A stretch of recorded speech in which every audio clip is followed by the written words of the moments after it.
कर रहा हूँ प्रकाश मीरा जी की। नमस्कार। नमस्कार। सबसे पहले तो आप हमारे दर्शकों को ये बताइए कि आपका जन्म कहाँ हुआ और आपका बचपन कैसा था? मेरा जन्म उत्तर प्रदेश का एक ज़िला है बिजनौर, काफ़ी मशहूर जगह है जी। मशहूर इसलिए कह रहा हूँ कि वहाँ के पॉलिटिशियंस काफ़ी मशहूर हैं।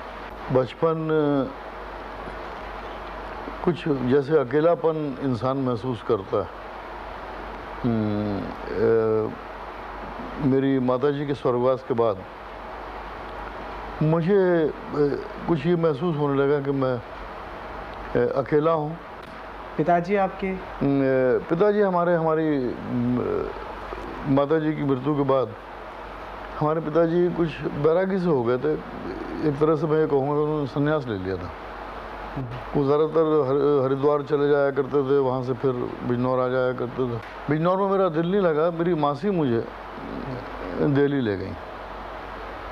उनका केमिकल का बहुत बड़ा कारोबार है, आज भी है। और मेरा भाई, मेरी मासी का बेटा बॉम्बे में ही है पिछले कई सालों से। तो वो मुझे केमिकल का बिजनेस कराना चाहते थे, क्योंकि जो उनका कारोबार था मेरी कुछ समझ में नहीं आता था। मैं वहाँ भी बिल्कुल अकेलापन महसूस करता था, एक कोने में जाके बैठ जाना। तो इस बीच में पढ़ाई लिखाई का कैसे चला? दिल्ली में मैं एक प्राइवेट कॉलेज से मैंने बिजनौर में मैंने एग्ज़ाम दिया मैट्रिक का। मैं वहाँ तक पढ़ा। मैं अर्थमेटिक में फेल हो गया 3 नंबर से। तो मेरी मासी दिल्ली ले आई, बोले कोई बात नहीं, दोबारा फिर एग्ज़ाम दिया, दोबारा 2 नंबर से फिर फेल हो गया जी। वो फिर मुझे वो क्या बोलते हैं कंपार्टमेंट मिलना है कुछ समथिंग मुझे प्रमोट कर दिया। एक सर्टिफिकेट जैसे कहते हैं, मुझे तो मालूम नहीं कहाँ है, बट मुझे इतना मालूम है मैट्रिक पास हूँ। This my qualification. अच्छा, फिर वहाँ कैसा बचपन रहा? वहाँ भी बस हालत वही थी हमारी, ना पढ़ने में दिल, जाके टिकट ली, जब वक्त मिला पहुँचाने की टिकट ली, जाके फिल्म में बैठ गए। फिल्म देखी, फिल्मों का बहुत शौक था। और वहाँ से होते हवाते बीच का पोर्शन मैं एडिट कर रहा हूँ। एक दिन जब 13 रुपये हमारी जेब में जमा हो गए तो टिकट काट के जनता मेल की टिकट ली और 13 रुपये हमारे पास बैलेंस थे, वो लेके हम बम्बई आ गए। यहाँ पर थोड़ा सा दर्शकों को ये आप ज़रूर बताएं, ये जो एकदम से बम्बई आने का फ़ैसला हुआ, कहाँ तो एक ऐसा गंभीर बच्चा जो चुपचाप एक कोने में बैठा हुआ है, किसी से कोई बातचीत नहीं, इमोशनल बच्चा, एकदम ये बम्बई आने का जो फ़ैसला था वो कैसे हो गया? फिल्में देख देख के, वो जो पहुँचाने, जो हमको जेब खर्च के लिए पैसे मिलते थे, 1 रुपया आपको मिलता था। अच्छा, वो 1 ही रुपया बम्बई आके भी चला। यहाँ भी नौकरी मिली तो 1 रुपया रोज़ की मिली, तो हमको 1 रुपया पहले 8 आने मिलते थे, फिर रुपया हो गया, क्योंकि हम दुकान का काम करते थे, केमिकल का बहुत बड़ा बिजनेस था मौसा जी का। हाँ, तो जाओ फलानी जगह जाओ, फलानी पेड़ी पे जाओ, जो उस ज़माने में पुराना स्टाइल था उन लोगों का। तो पैसे हमको मिला करते थे, हम अपना बचा लिया करते थे, जाके पिक्चर देख ली। तो ये सिलसिला चलता रहा? ये सिलसिला चलता रहा, और बट सेटिस्फेक्शन कहीं नहीं थी। हमेशा अंदर से कुछ एक घुटन सी महसूस होती थी कि मैं अकेला हूँ, मेरी लाइफ में कुछ है नहीं, मुझे कुछ करना है। मेरा एम, मेरा जो मकसद है वो एक केमिकल की दुकानों पे जाके पैसे इकट्ठे करना या उनको रिमाइंड कराना कि आपको रूप केमिकल्स के इतने पैसे देने हैं, कहिए कब आ जाऊँ, ये मेरा मकसद नहीं है। मेरा मकसद कुछ और है।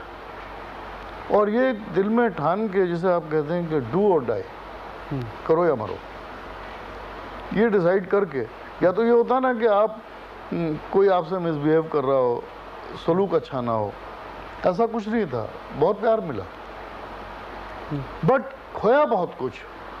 उस खोने का मुझे बड़ा एहसास था कि मेरी माँ नहीं है। एक दिल में जो बात होती है ना कि मासी तो है, मासी मतलब मासी, माँ जैसी, कोई कमी नहीं थी उनके प्यार में, बट मुझे ये लगा कि कुछ खो गया। और जो खो गया, मैं इस भीड़ में कहीं again I will be lost, मैं फिर से खो जाऊंगा। क्योंकि ज़्यादा से ज़्यादा ये मुझे कहाँ तक पहुँचा देंगे, एक केमिकल की दुकान और हो जाएगी या किसी आइटम की एजेंसी मिल जाएगी, जो अक्सर वो अपने बेटों के लिए जो प्लान कर रहे थे, जो आज मेरा छोटा भाई यहाँ कर रहा है बॉम्बे में। तो वो जो एक सफोकेशन जो और जिसको आप बोलते हैं अंतर्द्वंद, वो जो चल रही थी कश्मकश जो अंदर, वो खींच के मुझे बम्बई ले आई। तो बिना किसी को बताए? हाँ, किसी को नहीं बताया। उसके बाद मासी बहुत अपसेट हुई, हमारे मौसा बहुत अपसेट हुए, वो हमें ढूंढने बॉम्बे आए। यहाँ पे ये बताइए, जब आपने टिकट कटाया, हमारे मामा थे यहाँ आर्मी में, वो रिटायर हो गए, उनका पता हमारे पास था, तो हम सीधे अपने मामा के पास पहुँच गए। वो उन्होंने कहा कि ना कोई चिट्ठी ना कोई मैसेज, और तू यहाँ आ गया। सगे मामा नहीं, हमारे मामा के फर्स्ट कज़न, तो वो भी मामा जैसे ही थे, क्योंकि मैंने कहा ना कि वहाँ सेपरेशन कुछ नहीं था। बोले तूने बताया नहीं, कुछ नहीं हो, तू आ गया। मैंने कहा हाँ वो छुट्टियाँ थी। बोले पास हो गया? मैंने कहा हाँ हो गया। बोले अर्थमेटिक में तू पास हो गया? अरे सरप्राइज। मैंने कहा नहीं मामा जी, आप सर्टिफिकेट तो मेरा है नहीं, मैं नहीं तो आपको दिखा देता, आप पूछ लीजिएगा। अब मैं घबरा रहा हूँ। फिर उनका जो बेटा था वो अभी रिटायर हुआ as I think brigadier, Inder Khanna. हम सब साथ के ही थे। तो मामा कहने लगे अच्छा जब छुट्टियों में आया तो फिर घूम। तो शुरू में तो मामा जी ने बड़ी खातिर की।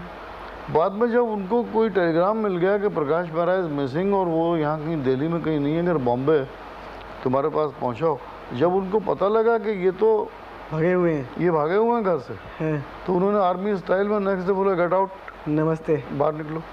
जब मामा जी ने निकाला तो उसके बाद आप सीधे कहाँ गए?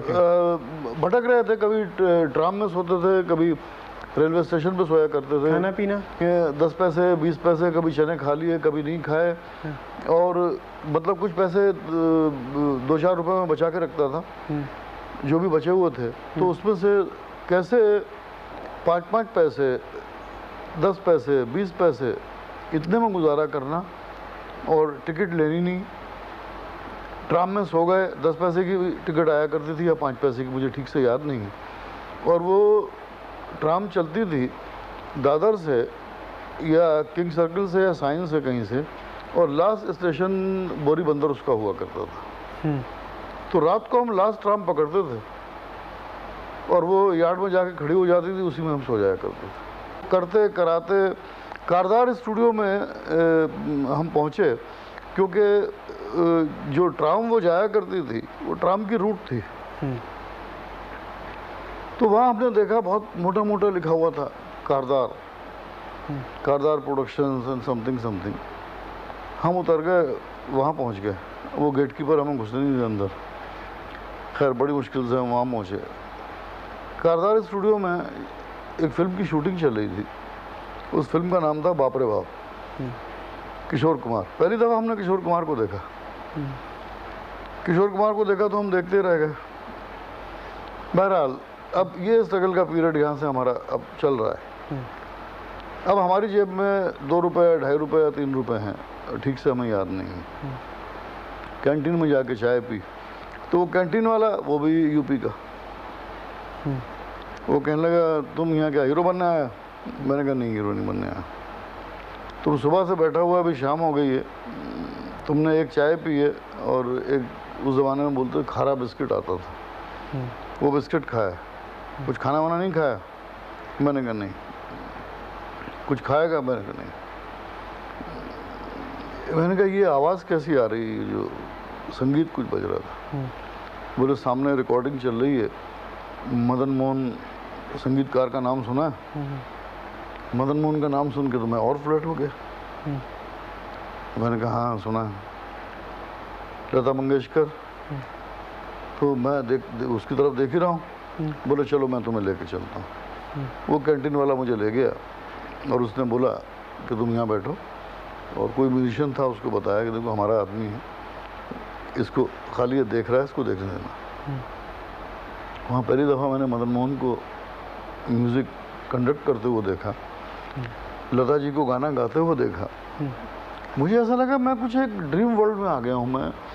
मैं सारे वो, मेरी जेब में 2 रुपये हैं या 2.5 रुपये हैं, मैं चाय पीऊँगा या नहीं पीऊँगा, मुझे कुछ नहीं मालूम, सब भूल गए। मैं सब भूल गया। मैं देख रहा हूँ कि क्या हो रहा है। वो 40 वायलिन बज रहे हैं और वो मदन मोहन कंडक्ट कर रहे हैं। तो मैं फिर उसके पास आया, उसका नाम मुझे याद है अभी तक, सत्तार, ही वॉज ए मुस्लिम गाय। फिर हमारे बिजनौर के नाई बहुत थे, उनको मालूम पड़ा, वो तो सबके सब जमात में आ गए कि हमारा बच्चा अरे यहाँ है, हम इसे तकलीफ नहीं होने देंगे। फिर वो मुझे ले गए,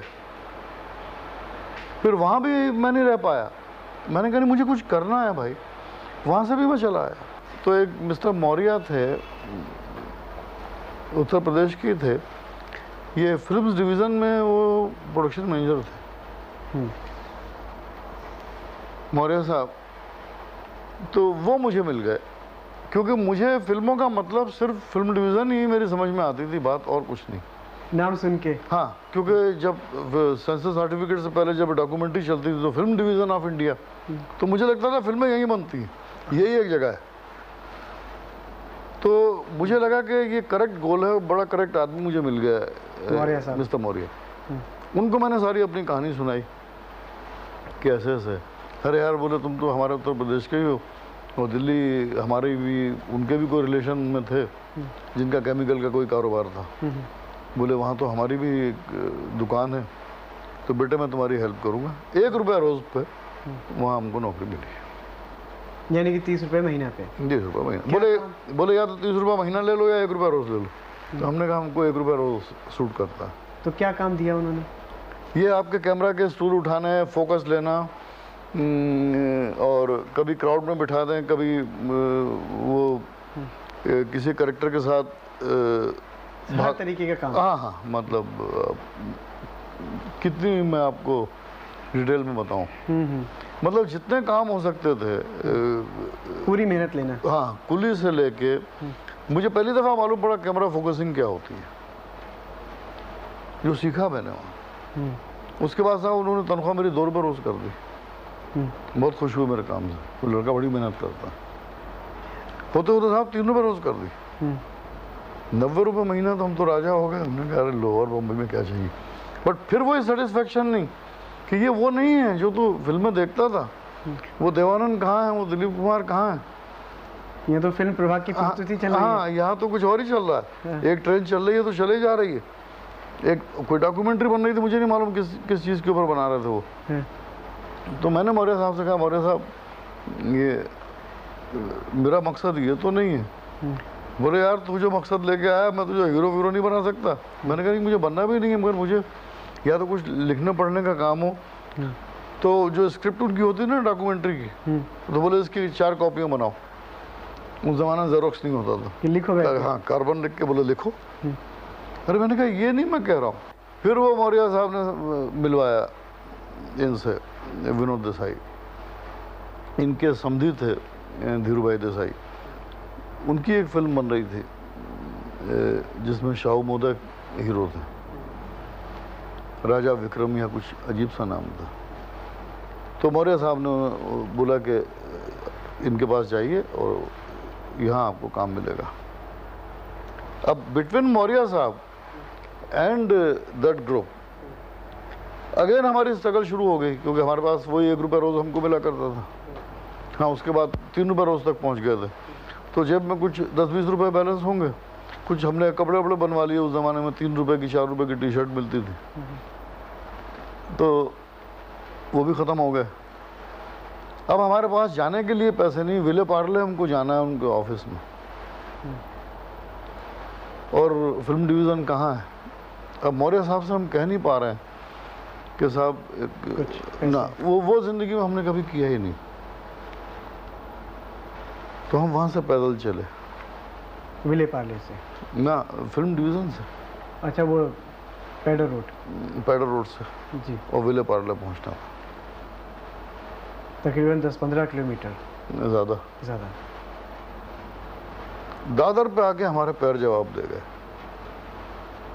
थक गए, बैठ गए, जेबें देखी, 20 पैसे या 15 पैसे थे। एक चने की पुड़िया ली, और उस ज़माने में 5 पैसे की पुड़िया माशाल्लाह बड़ी भरी हुई पुड़िया मिलती थी। तो चने खाए, पानी पिया,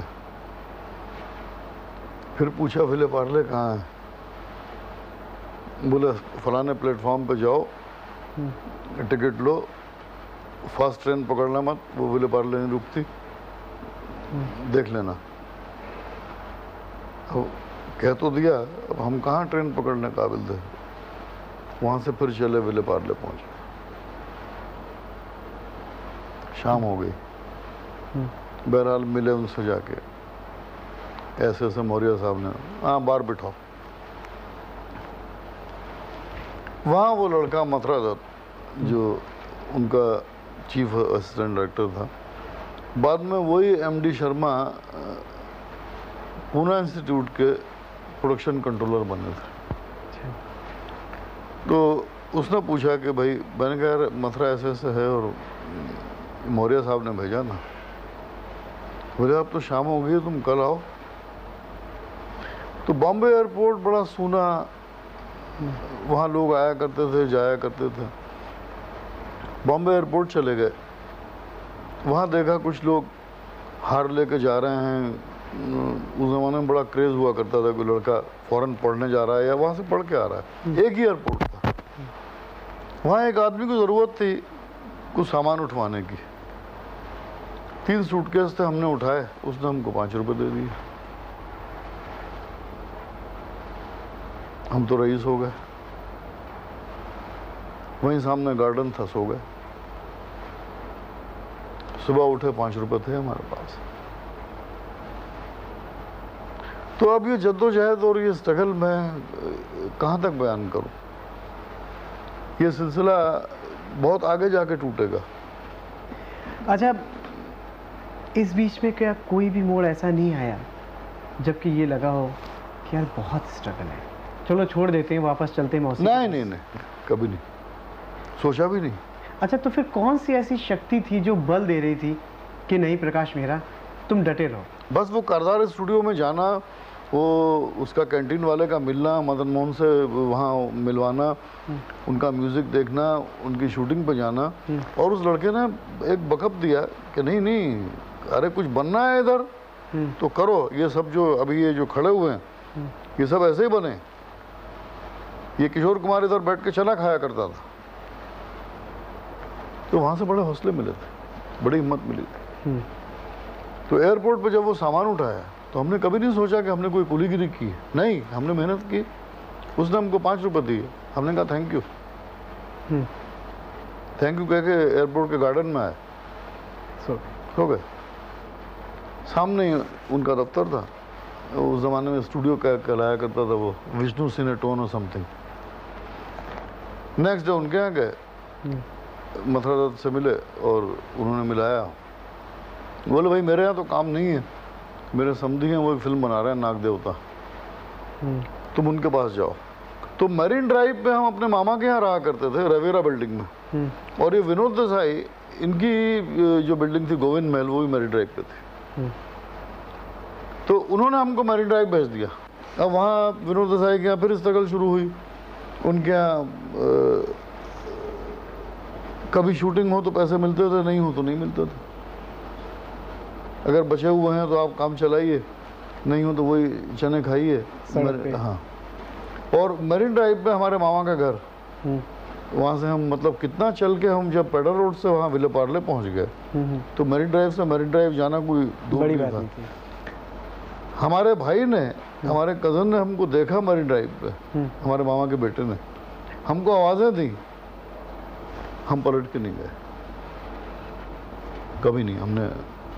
हमने कहा जो गली छोड़ दी वो छोड़ दी। एक चीज़ यहाँ पे मैं आपसे पूछना चाहूँगा, एक जो स्वाभिमान था इस छोटी सी उम्र में, 17-18 साल के आप रहे होंगे मुश्किल से, हार्डली, एक ऐसा स्वाभिमान कि अब अगर मामा का घर छोड़ दिया है तो अब सोने चांदी के भी बन के आ जाएं तो नहीं जाना है, नहीं है।